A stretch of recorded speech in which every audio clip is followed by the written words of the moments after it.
어버이 주일이기 때문에 우리 젊은 분들에게 이제 부모님을 모시고 있는 분이라면 다 해당되는 겁니다. 따라합시다. 내 부모를 공경하라. 내 부모를 공경하라. 십계명에 나오는 말씀이에요. 출애굽기에서 하나님께서 모세에게 율법을 주셨죠. 614개랍니다. 의계에 있는 말씀을 다 정리하니까 614개래요. 근데 그 614개 가운데에서 10개를 딱 추린 거예요. 그게 십계명입니다.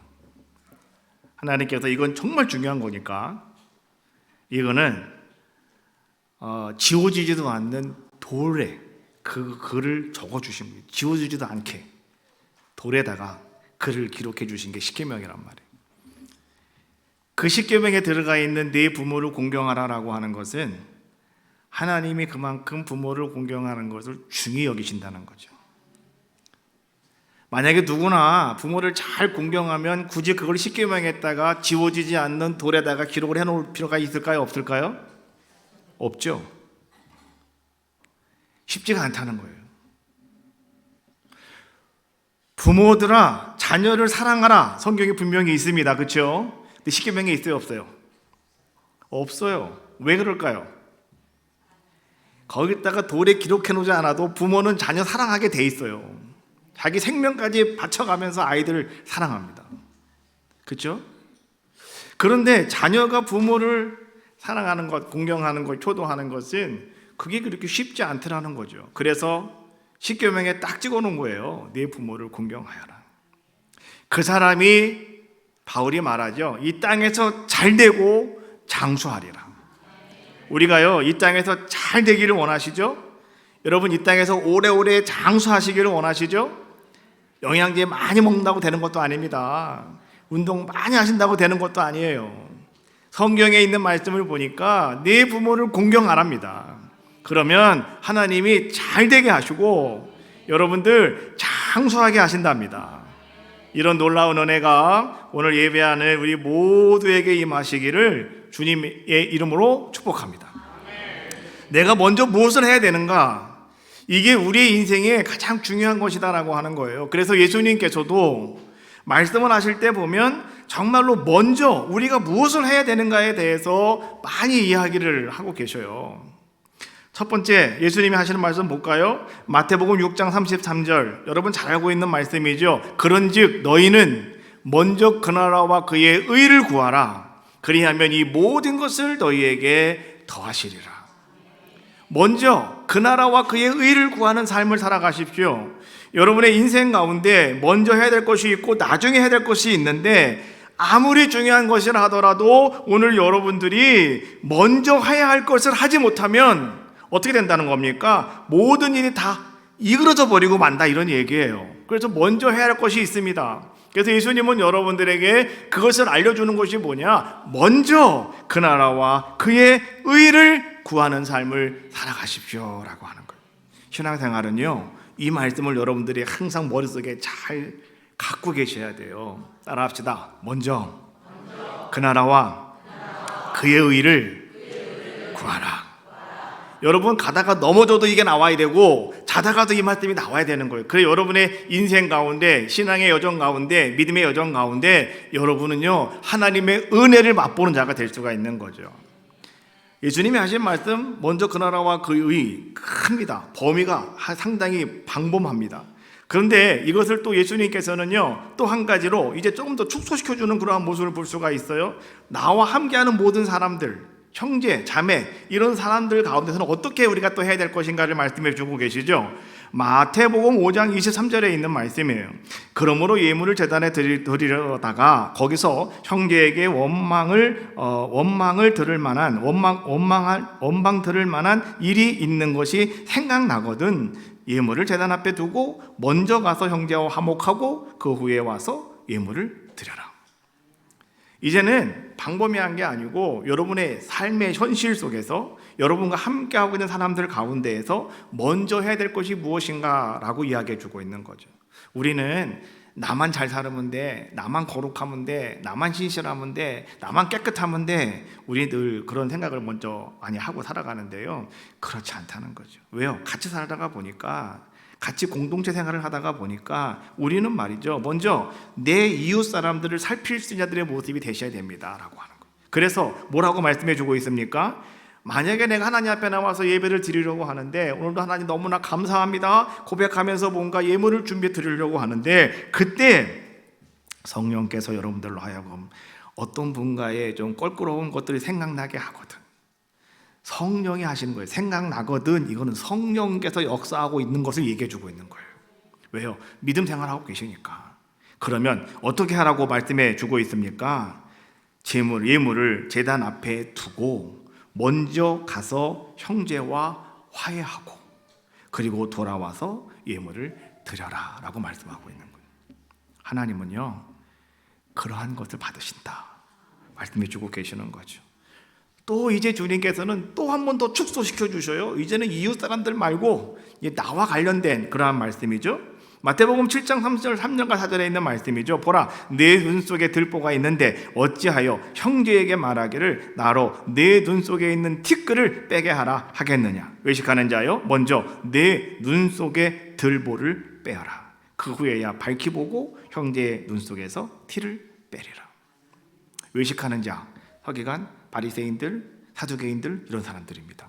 주님이 별로 좋아하지 않는 사람들이었어요.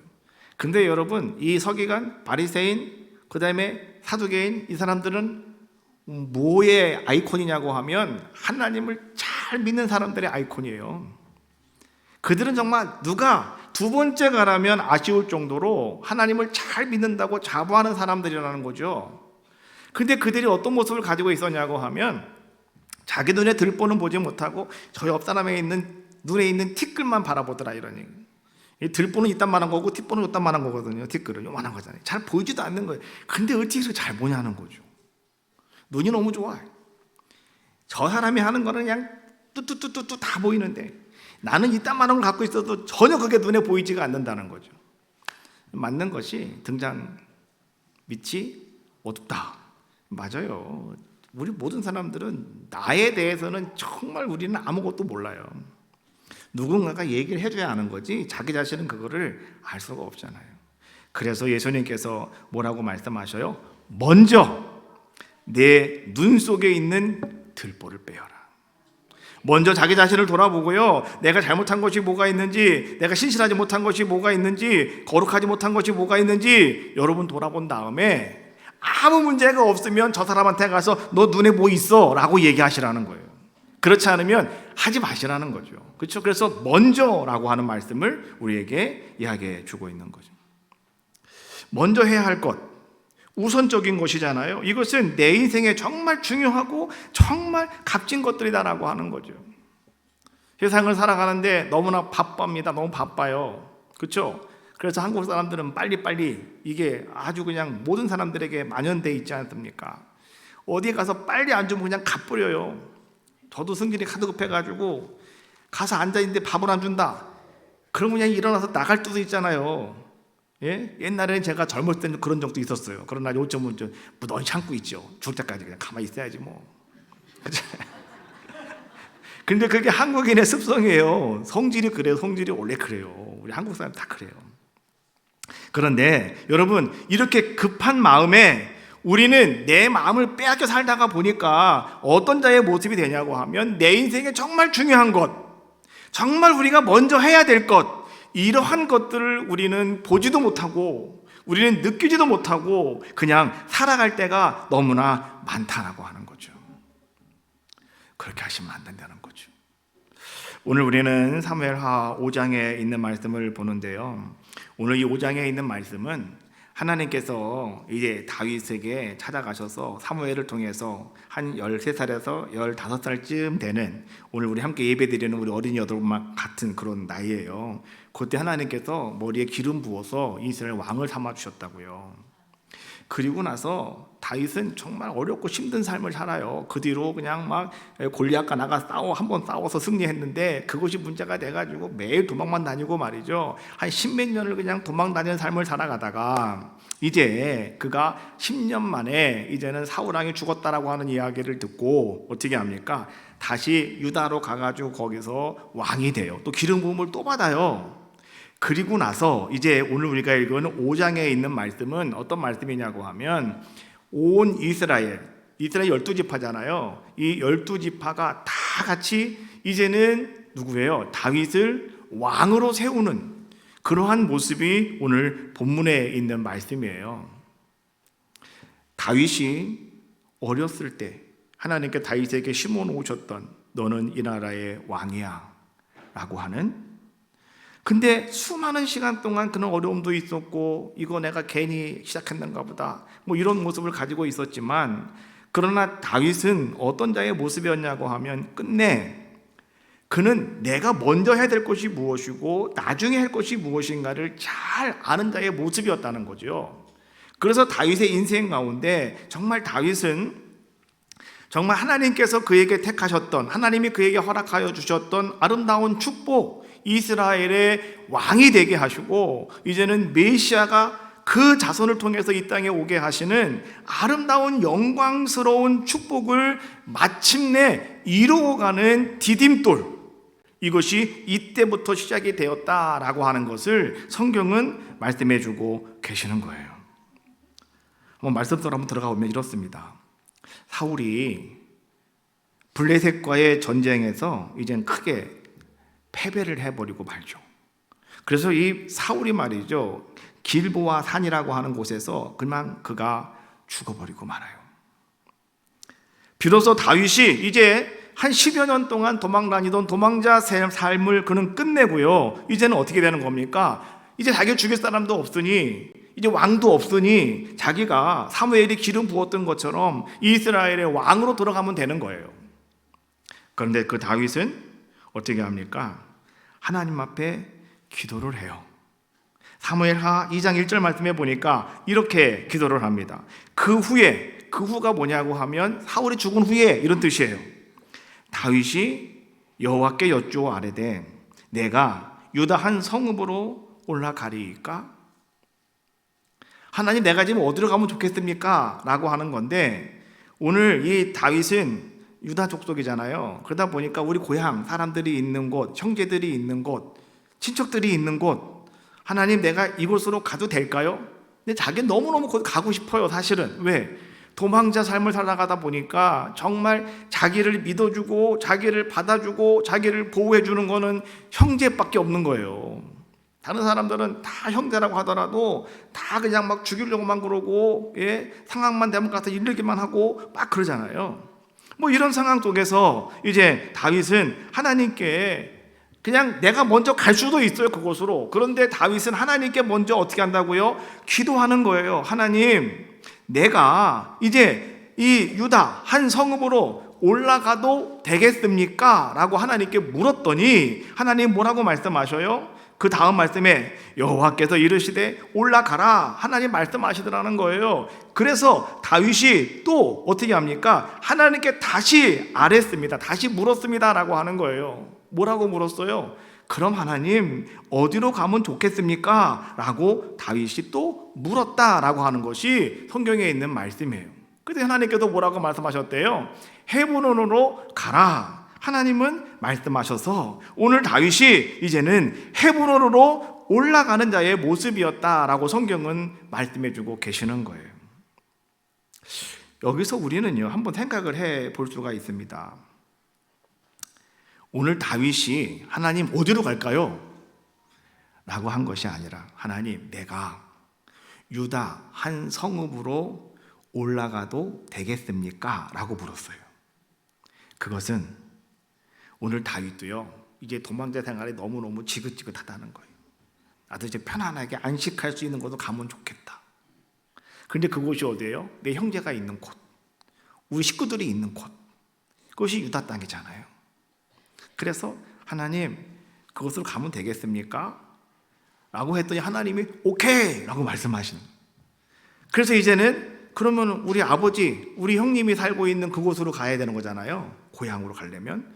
그래서 다시 한번 묻는 거죠. 오, 그래요, 하나님? 그럼 하나님, 어디로 갈까요? 그때 하나님께서 헤브론으로 가라라고 말씀하시는. 그러면 왜 하나님께서는 오늘 다윗에게 헤브론이라고 하는 땅으로 가라고, 유대 땅 가운데 헤브론이라고 하는 곳으로 가라고 하나님은 말씀하셨을까? 우리는 유다 땅에 가보질 않아서 헤브론이 어딘지도 몰라요. 하사모 하기사 우리는 대한민국에 여러분, 무슨 동네가 여러분들 잘 모르실래나? 아니, 난 쌍둥이도 여기서 처음 들었어요. 그쵸? 여러분들 쌍둥이도 여기서 처음 들으신 거잖아. 처음부터 나는 쌍둥이 알고 있었다. 여기 사시는 분들이 아는 거죠. 그쵸? 다른 사람들은 모르잖아요. 이 전국, 저도 한국을 이렇게 보면은 우리 한국에도 못 가본 데가 엄청나게 많아요. 그쵸? 한국도 못 가본 데가 엄청나게 많아요. 오늘 하나님께서는요, 이제 이 다윗에게 헤브론으로 가라고 했는데, 그럼 헤브론이 어디에 있는 곳이냐? 우리 궁금하잖아요. 그래서 여러분께 제가 지도를 하나 준비했습니다. 자, 지도 한번 띄워주시면, 저는 잘 안 보이니까 제 거를 보고 할게요. 자, 여러분 중앙에 보면 거기 헤브론이라고 하는 곳이 있어요. 하나님께서는 지금 다윗에게 그 헤브론으로 가라고 말씀하시는 거예요. 그 노랗게 돼 있는 곳이 거기가 다 유다 땅이에요. 거기가 유다가 분배받은 땅입니다. 그래서 그 맨 밑에 보시면 헤브론 그 맨 밑에 보시면 네게보라고 있고 그 위에 부엘세바가 있죠. 예, 부엘세바 예제단 알고 계시죠? 아브라함이 제사 드린 곳, 이삭이 가서 예배 드린 곳, 야곱이 가서 예배 드린 곳, 이게 부엘세바잖아요. 그렇죠? 이제 거기서 아브라함이 살고 있다가, 그러다가 아브라함이요, 첫 번째로 그가 이제는 돈을 주고 산 땅이 있어요. 그 땅이 어디냐고 하면 바로 거기가 헤브론이에요. 또 여러분 알고 계시죠? 갈렙이 내 나이 85세로 돼 하나님이 나와 함께 하시니 내가 저 땅을 차지하겠습니다. 그 땅에는 막 산들이 많고 사람들이, 키 큰 사람들이 많고 거기는 성이 견고하대요. 그러니까 아무도 거기를 건들지를 않아요. 근데 오늘 갈렙이 내가 가서 차지하겠다니까 나에게 그 땅을 달라고 했던 곳, 바로 그곳이 헤브론, 그 땅이었다라고 하는 것이죠. 자, 지도가 나왔으니까 한번 참고적으로 여러분 한번 몇 군데 보고 가겠습니다. 저기 이제 그 위쪽에 올라가면 거기가 이스라엘 왕국 이렇게 돼 있죠. 그 이스라엘 왕국 가운데 그 위에 보시면 마하나임이라고 하는 곳이 있어요. 이 마하나임은 이제 사울 왕이 죽은 다음에 이 아브넬이라고 하는 군대 장관이 사울의 아들이었던 이스보셋을 데리고 성읍을 옮겨서 그곳에 가서 이제는 11지파가 이스라엘 왕국을 만들었던 곳이 바로 마하나임이라고 하는 곳이고요. 거기서 좀 위쪽으로 조금 더 올라가면 거기 길보아 산이라고 돼 있죠. 거기서 이제 사울이 전쟁하다가 져서 거기서 죽게 되었다라고 하는 것. 뭐 요 정도로 여러분들이 이제는 한번 지형적인 것을 한번 보시고요. 다시 이제 본문으로 한번 넘어가 보도록 하겠습니다. 하나님께서는 왜 오늘 이 헤브론 땅으로 하나님은 가라고 하셨을까? 이 헤브론 이 땅은 하나님께서 유다 지파에게 주신 땅이었는데, 근데 하나님이 그 옛날에 야곱이가 말이죠, 이제는 자기 아들 12명을 다 데려다 놓고 죽기 전에 147년 살고 죽기 전에 이제는 그들을 한 사람 한 사람 다 축복하는 그러한 장면이 나와요. 이것을 갖다가 우리가 야곱의 축복 이렇게 이야기하잖아요. 한 사람 한 사람 다 축복을 합니다. 어떤 사람은요, 뭐 축복인지 저주인지 좀 헷갈릴 정도로 막 그렇게 하는 것도 있어요. 그런데 우리가 분명히 알 것은 뭐냐고 하면, 야곱이 12아들들에게 축복을 할 때에 그 축복의 가장 메시지는, 핵심은 누구였냐고 하면 유다입니다. 유다. 네 번째 아들 유다에게 주는 축복을 우리는 주목해 보셔야 된다라고 하는 거죠. 자, 창세기 49장 10절에 이렇게 야곱이 축복을 합니다. 규가 유다를 떠나지 아니하며 통치자의 지팡이가 그 발 사이에서 떠나지 아니하기를 실로가 오시기까지 이르리니 그에게 모든 백성이 복종하리로다. 규가 유다를 떠나지 아니한다. 규라고 하는 것은요, 어떤 것이냐고 하면 뭐 구약성경 다른 곳에서는 홀이라고 하는 단어를 쓰기도 합니다. 그래서 어떤 통치자, 왕이나 이런 사람들이 들고 있는 요만한 막대기, 요런 거이다. 그래서 뭐 에스더 아시죠? 에스더 죽으면 죽으리라 했던 이 에스더, 홀이 떨어지면 죽는 거고 세워지면 사는 거잖아요. 그렇죠? 요런 거, 왕이 들고 있는 어떤 통치적인 사람들이 가지고 있는 어떤 상징적인 것, 뭐 이걸 갖다가 이제 규 아니면 홀 이런 단어를 쓴단 말이죠. 그런데 오늘 이제는 그 홀이 규가 유다를 떠나지 아니할 것이다.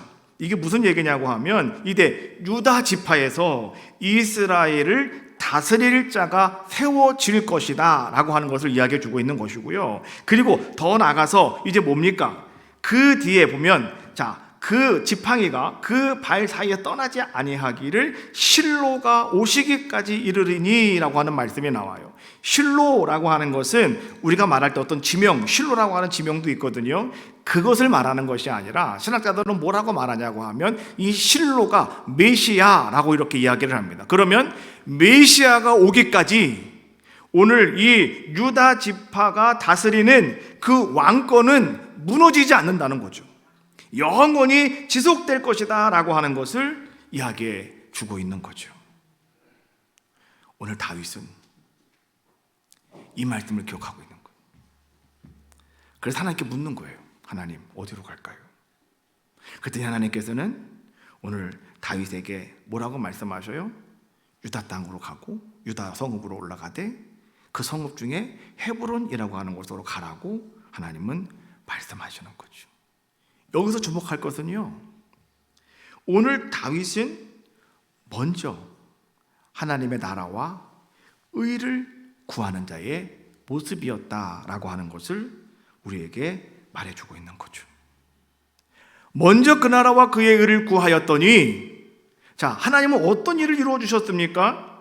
유다 지파 사람들이 찾아와서 오늘 다윗에게 그 머리에 기름을 부어서 이제는 유다 족속의 왕으로 삼아 주셨다는 거죠. 그래서 이제 다윗은요, 두 번째 기름 부음 받는 자의 모습이 되어지는 거예요. 그때가 나이가 30살이었다. 그래서 두 번째 기름 부음 받아요. 이제 그런데 왕은 왕인데 이제 헤브론에서 유다 지파의 왕이에요. 유다 지파, 유다 족속만의 왕이에요. 그러면 야곱 12지파잖아요. 12지파 중에서 11지파는 저쪽에 가 있고 한 지파, 유다 지파만 거기서 이제 우리의 왕이시다, 다윗은 왕이다 라고 이렇게 이야기하는 거예요. 하나님이 왕을 세워주셨는데 완전한 게 아니었죠. 반쪽짜리 왕이었다, 이런 얘기예요. 그런데 오늘 다윗이 이제 비로소 온 이스라엘의 왕이 되어지는 그러한 모습을 우리에게 이제 보여주는 것이 오늘 사무엘하 5장에 있는 본문에 있는 말씀인데요. 이때도 오늘 다윗이 우리에게 보여주고 있는 말씀은 똑같아요. 다윗이 어떤 모습을 우리에게 보여주고 있는가를 우리가 잘 보셔야 되는 거예요. 5장 3절에 있는 말씀입니다. 이에 이스라엘 모든 장로가 헤브론에 이르러 왕에게 나오매 다윗 왕이 헤브론에서 여호와 앞에서 그들과 언약을 맺음에 그들이 다윗에게 기름을 부어 이스라엘 왕으로 삼으니라. 그 헤브론에 가만히 있는데 11지파의 장로들이 다 와가지고 오늘 다윗과 함께 언약을 맺었대요. 우리의 왕이 되어 주십시오, 우리의 왕이 되어 주십시오 라고 해서 다윗이 그래 알았습니다, 내가 그렇게 할게요 라고 했더니 그 장로들이 다 같이 머리에 기름을 부어서 이제는 이스라엘 온전한 12지파 이스라엘의 왕이 되었다라고 하는 것을 말씀해 주고 계시는 거죠.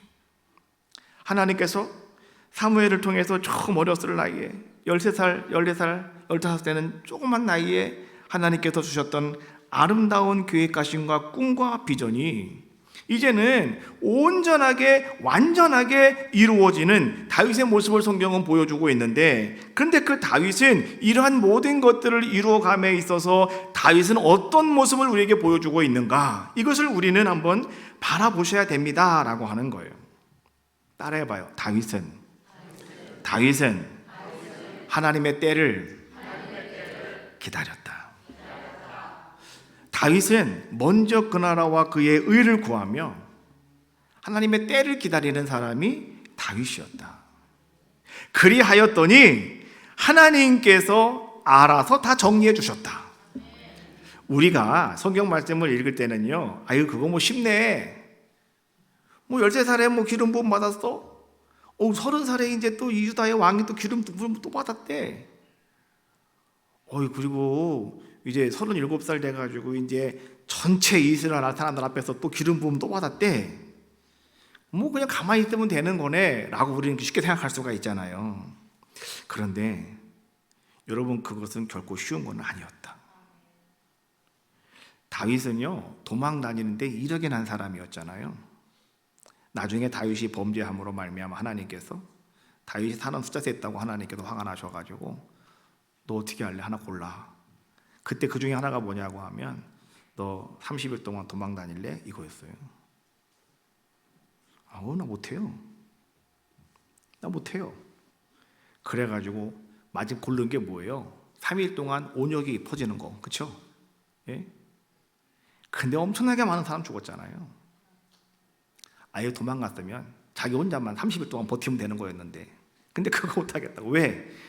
아주 10년 동안 도망 다니는데 아주 그냥 이력이 나가지고 더 이상은 자기 그거 싫은 사람이에요.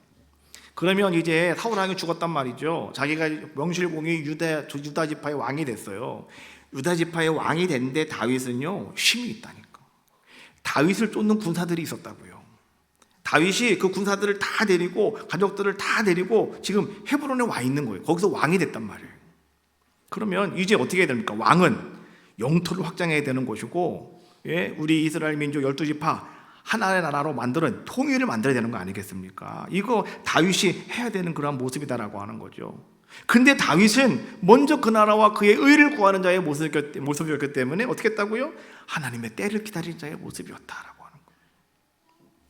하나님께서는요, 참 재밌으셔요. 하나님은 오늘 다윗이 무력으로 맞서 싸우지 않고 응징하지 아니하고 그냥 가만히 하나님의 때를 기다리고 있었더니 하나님은 엉뚱한 일을 통해서 하나님은 한 번에 싹 해결해 주고 마시더라.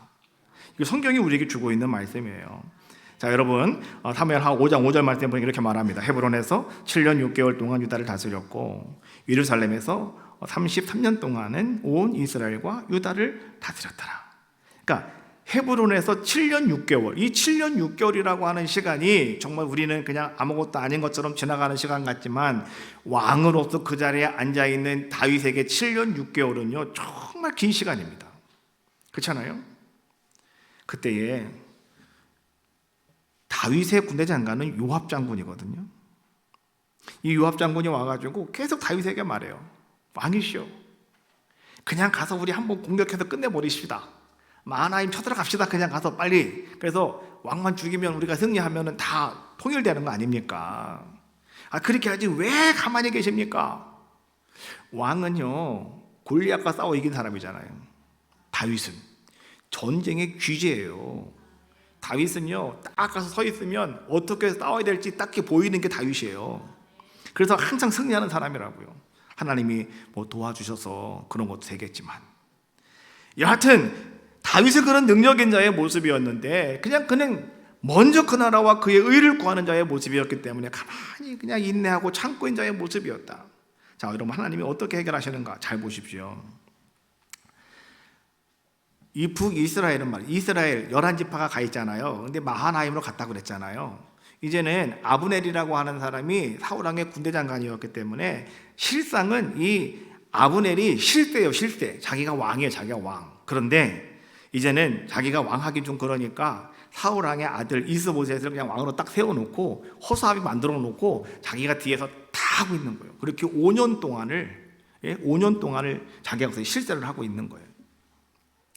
그러는 가운데 어느 날 이런 이야기가 이스보셋에게 들렸어요. 뭐냐고 하면 왕이시여, 글쎄 당신의 아버지 사울왕의 첩 리스바라고 하는 사람을 아브넬이 취했답니다. 이런 이야기를 어떤 사람이 와서 이스보셋 왕에게 가서 이야기를 하는 거예요. 그러니까 이스보셋이 아니 우리 아버지의 첩에 이 리스바를 왜 아브넬이 왜 건드려?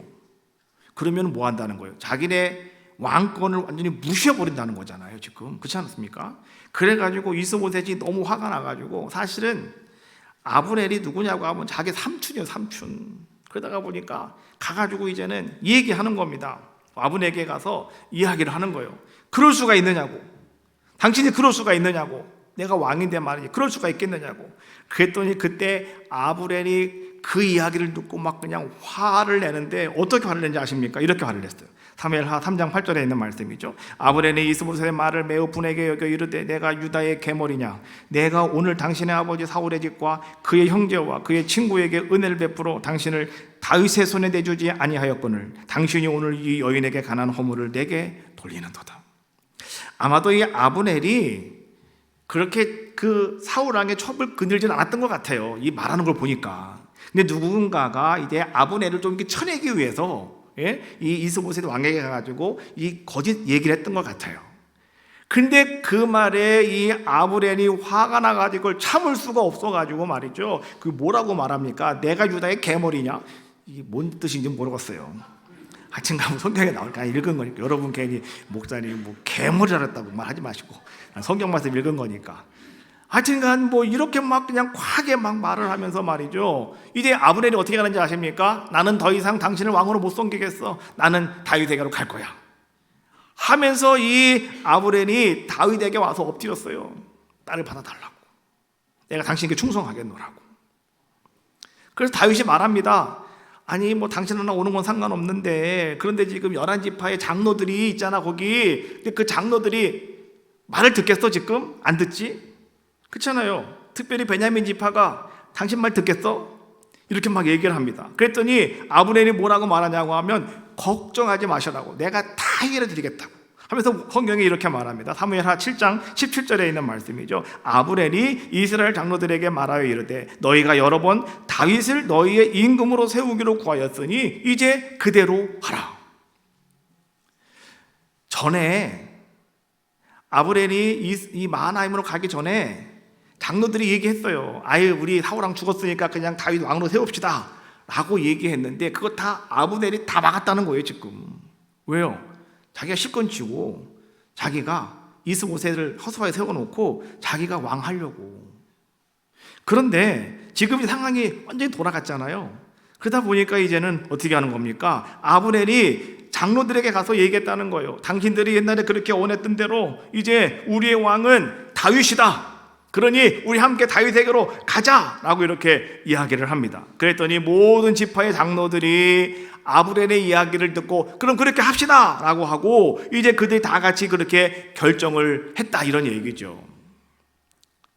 다윗은 한 게 아무것도 없어요. 먼저 그 나라와 그 일을 구하기 위해서 하나님께 먼저 묻고, 하나님 어떻게 할까요? 하나님께서는 다 모든 걸 행하실 줄로 믿고 그냥 그 때를 기다리고 있는 오늘 다윗의 모습, 잠잠히 하나님만 바라보며 기다리고 있었더니 그 문제가 복잡한 겁니다. 이거 쉬운 문제 절대 아닙니다. 근데 하나님께서는 아브넬이라고 하는 이 사울의 군대 장관을 통해서 한 번에 깨끗하게 싹 정리해 주셔서 이제 오늘 다윗은 그 장로들과 12지파가 다 모인 가운데 다시 한번 머리에 기름 부음으로 말미암아서 이제 명실공히 이스라엘의 왕으로 자리에 오르는 귀한 자의 모습이 되었다고 성경은 말씀해 주고 계시는 거예요. 마침내 하나님의 큰 축복을 이루었다. 따라합시다. 다윗은 기다렸다. 마침내 하나님은 이루셨다. 다시 한번 해볼게요. 다윗은 기다렸다. 마침내 하나님은 이루셨다. 오늘 그 다윗이 여러분이 되시기를 주님의 이름으로 축복합니다. 여러분, 복의 사람은 누구냐? 아브라함이잖아요. 아브라함을 보면 우리가 어떻게 해야 복을 받는지 잘 그 모습을 우리에게 보여주고 있거든요. 근데 바울은 이렇게 말합니다. 갈라디아서 3장 29절에 너희가 그리스도의 것이면 곧 아브라함의 자손이요 약속대로 유업을 이을 자녀라. 여러분이 그리스도의 것이면, 다시 말하면 예수 그리스도 안에 있는 아름다운 자들의 모습이라면 여러분은 아브라함의 자손이라는 거예요. 그 여러분들도 약속대로 유업을 이을 수 있는 사람이다. 그게 무슨 말인지 아세요? 여러분이 복 있는 사람입니다. 그런 뜻이. 누가 복 있다고요?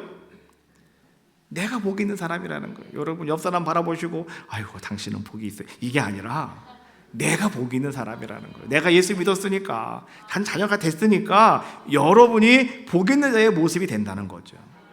하나님께서 아브라함에게 복의 그런 자가 되게 하셨을 때 하나님께서 복이라고 하는 것이 어떻게 우리에게 찾아오는가를 성경에 말씀해 주셨어요. 창세기 12장 3절에 있는 말씀이죠. 누구든지 너를 축복하는 자에게는 내가 복을 내리고 누구든지 너를 저주하는 자에게는 내가 저주하리라. 오늘 하나님께서는요, 이렇게 복을 받는 모습이 어떤 것인가, 방법이 무엇인가를 분명하게 말씀해 주시고 계시는 거예요.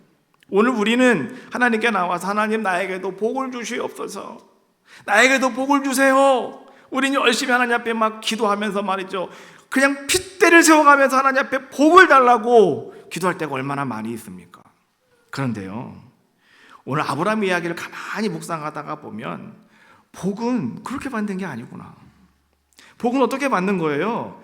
하나님이 나에게 복을 주시면 되는 거잖아요. 그럼 여러분들은 복을 받는 귀한 자의 모습이 되어진다라고 하는 거죠. 여러분, 오늘 이곳에서 복 있는 사람이 누군가만 잘 아시면 되는 거예요. 보세요. 한번 옆 사람 보세요. 누가 복 있는 사람인지 보세요. 누가 복이 있어 보입니까? 예? 아유, 우리 목사님밖에 복 있는 사람이 없는 것 같아, 이러시는 거예요. 자, 여러분 잘 들으세요. 누구나 아브라함의 자손이라고 그랬어요. 여러분들이 약속대로 유업을 이을 자라고 그랬어요. 예수 그리스도를 믿고 영접했다면. 그러면 복 있는 사람은 바로 여러분 옆 사람이에요. 오늘 이 시간 여러분 옆 사람이 복 있는 사람이라는 거예요. 여러분과 함께 신앙생활하는 사람이 다 복 있는 사람이라는 거예요. 그럼 어떻게 하면 되는 겁니까? 여러분은 그 옆 사람만 자꾸 가서 축복해 주시면 되는 거예요. 그럼 누가 복을 주신대요? 하나님이 복을 주신다는 거예요. 여러분 민수기 6장 24, 24, 25 거기도 마찬가지잖아요. 하나님께서 아론의 자손들에게, 아론 대제사장들에게 하나님 복 주시는 말씀. 자, 너는 가서, 나는 어떻게 합니까? 여호와는 너를 지키시며 복을 주시기를 원하시며, 그 다음에 너를 향하여 은혜 베푸시기를 원하시고, 너를 향하여 보시고 평강 주시기를 원하신다. 선포하면 누가 복을 주신다고요? 나 여호와가 그들에게 복을 줄 것이라고 말씀해 주고 계시잖아요. 그러니까 하나님이 복을 주시는 거예요. 오늘 여러분들이 옆 사람 자꾸 축복하시면 하나님이 복을 주시는 거예요. 왜? 그 사람 복 있는 사람이니까. 그렇잖아요? 만약에 여러분들이 옆 사람을 저주하면 어떻게 되는 겁니까? 하나님이 여러분들에게 복을 줘, 저주를 줘요? 저주를 또 받을 수밖에 없는 거예요. 그러니까 여러분 교회 안에서 옆에 있는 분은요, 아브라함과 같은 사람이라고요. 복 있는 사람이라고요. 그러니까 여러분들이 함부로 하시면 절대로 안 된다. 무조건 축복만 해주시는데 어떤 축복을 하셔야 되느냐? 세상에서 여러분들이 해보지 못한 축복 다 하시면 돼요. 아셨습니까? 옆 사람 한번 속으로 한번 해봐요. 속으로 축복 한번 해봐요. 예? 지금까지 내가 내 입에 담아보지 못한 축복을 한번 해보시라고. 그럼 그 축복이 하나님이 다 들으시고 그대로 여러분들에게 하나님이 뭘 주신다? 복을 주신다라고 하는 거예요. 자, 이제 오늘 우리가 이런 복을 받는 아름다운 자의 모습이 되었다고 한다면, 여러분 내가 바로 그런 복 있는 사람의 모습이라고 한다면 오늘 여러분은요 잘 아셔야 돼요. 하나님의 축복의 원리가 뭔가를 잘 알아셨다면 여러분도 이제 내가 주님 안에서 열심히 말하셔야 되고, 열심히 여러분도 사랑을 흘려 보내셔야 되고, 하나님을 여러분들이 사랑합니다 고백할 수 있는 그런 자들의 모습이 되셔야 된다라고 하는 거예요. 시간 많이 갔는데 잠깐 끝내겠습니다. 이제는. 자, 여러분 제가 여러분께 질문 하나 드릴 테니까 잘 한번 생각해 보세요. 100원에 10원, 1000원에 100원, 만원에 1000원, 10만원에 만원, 이것을 내가 구별한다라고 하는 것은 쉬워요, 어려워요? 다시 말할게요. 100원에 10원, 1000원에 100원, 만원에 1000원, 10만원에 만원. 이거 쉬워요, 어려워요? 너무너무 쉽죠. 이거는 뭐 100원인데 10원만 뭐 갖다 내놓으라는데 아유, 이거는 뭐 누가 다 아는 거죠. 만원에서 1000원도 우리는 뭐 그냥 부담 없이 합니다. 그렇죠? 또 이제 10만 원에 만원 정도, 아유, 만원 정도야 뭐 커피 한 잔, 요새는 커피 한 잔이 만원인데 뭐 하고 쉽게 구별할 수가 있죠. 그래서 우리는 그걸 흘려보낼 수가 있다, 이런 얘기예요. 그런데 다시 한번 제가 이제 질문해 보겠습니다. 그럼 1,000만 원에 100만 원, 1억에 1,000만 원, 10억에 1억. 쉬워요, 어려워요? 왜 어려워요, 그거는? 똑같은 건데. 그럼 왜 어려울까요? 앞에 게 보이는 게 아니고 뒤에 게 보이는 거예요. 그렇죠? 앞에 게 보이는 게 아니고 뒤에 게 보이는 거예요. 뒤에 게. 그러다 보니까 엄청난 거지 이거는. 그래서 이제 그때부터는 제가 여러분께 질문하면 여러분들은 그러죠. 목사님, 더 이상 하시면 안 됩니다. 더 이상 하시면 시험 듭니다. 그렇게 되는 거예요. 그러나 여러분 잘 기억하세요. 우리가 작은 것이 쉬웠습니까? 잘 훈련하고 잘 흘려보내는 자들의 모습이 되어진다면 여러분 큰 것도 여러분들은 감당할 수 있는 능력이 생기는 것이고, 그것은 뭐냐고 하면 오늘 여러분들 가운데 어려울 것 같은 일들이 여러분들에게 찾아왔을 때 여러분들은 그 일을 해결할 수 있는 능력이 여러분들에게 찾아온다는 거예요. 그것이 하나님께서 여러분들에게 주시는 복이에요. 정리합시다. 이제 우리는 먼저라고 하는 주님의 말씀을 다시 한번 여러분 주목해 보시기 바라겠고요. 그리고 오늘 다윗의 이야기를 한번 나누었는데, 다윗처럼 정말로 오늘 우리들도 내가 먼저 무엇을 하고 있는가 안 하고 있는가 여러분 잘 한번 되살려 볼 수 있는 귀한 시간 되시기 바라겠습니다. 여러분의 삶의 현실 속에서 먼저 그 나라와 그의 의를 구하라라고 하는 삶을 우리는 그냥 살아가시면 되는 거예요. 그러면 때가 되면 하나님 어떻게 하신다? 한 방에 끝내버리고 마신다. 정말 여러분들이 고민할 것도 없어요. 아무것도 아닌 일이 여러분들의 모든 문제를 해결하는 열쇠가 되어져 버리고 말더라. 이거 하나님이 해결해 주시는 거 아니겠습니까? 놀라운 은혜가 오늘 여러분 가운데 임하셔서 오늘 우리들도요, 오늘 제목처럼 다윗은 기다렸다, 마침내 하나님은 이루셨다. 김준혜는 기다렸다, 마침내 하나님은 이루셨다.